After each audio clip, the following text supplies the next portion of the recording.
ole cái YouTube channel clear tu ten zawain chi bai le vek ule tun tu ma hian reels kan siam do na he channel kan la ti ngai mi alo title line hmong hian Zirsangpuii Miss Mizoram ka reels kan siam sak do na ni thil dang soi to loin lo thirang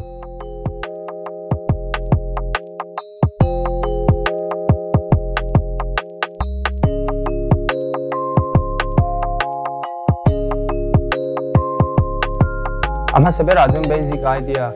kan reels siam tur hi engang nge ani don ti te kan share phot angaya chuwang choi Instagram alu tila reels te han en kualila engang nge kan siam don engang nge mi na an en du ti te kan en sin phot don nia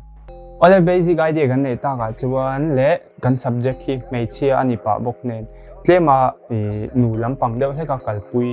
kan tumanga chuan transition te chu ala om don chianga chu step by step in kan soi zelanga adot le poimo ber chu music ani music emo sound shim hi video chona poimo emema sound tel lawa video en chu anom lo je in share karing Instagram reels turani wangin en pochuni se akan music tur hi reels atang ngein kan zonganga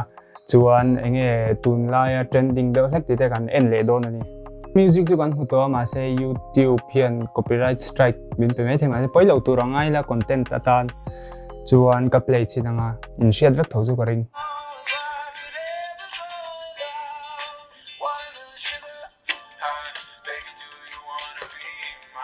vanai thak takin Zirsangpuii nen hian video kan lo shoot ho to thina chuwang chuan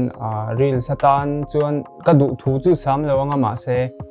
tuna tan thri chuan a chua thei chuang si lo video thar shoot turin a tho thei mai chu ka ringa chuan footage chu kan langa Premiere Pro kan edit don ani adot le chuan transition atan hian tunlaya an war ve de like hyper 3D ti ni ma se hyper 3D hi kala ti chin ngai lo chuwang chuanin a chi dang deuh hlekin kan ti dona an ni chi alo hyper 3D chu ma se a effect ang kha chu nei ve ni a chan chu video a ka add dona chuan a transition chu i hanen chin tem ola hi a transition chu ani mai ta chuanin footage nen hian a in blend turin adang te po kan han bel lenga Step 5 atan chuan sound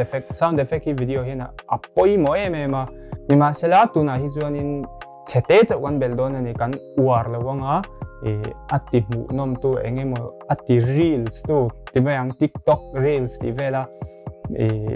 atana tlak de usak thei tur khang kan siam don ni chuan sound effect hote hi kan edanga chuan a drop dona kan edanga chuan enge an le chiteng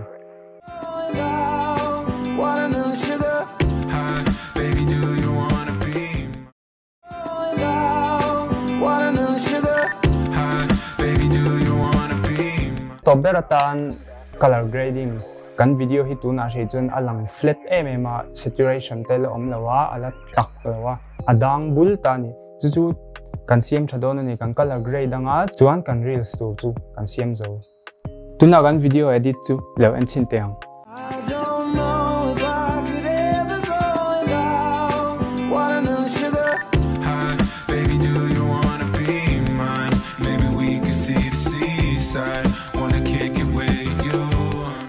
ole khati zong kha lo ni ri se video le pe ka tunge reels kan siam sak leang ti te kha comment section la ma te in lo comment tanga chuan video le pe ka kain hmu le thau don ya peace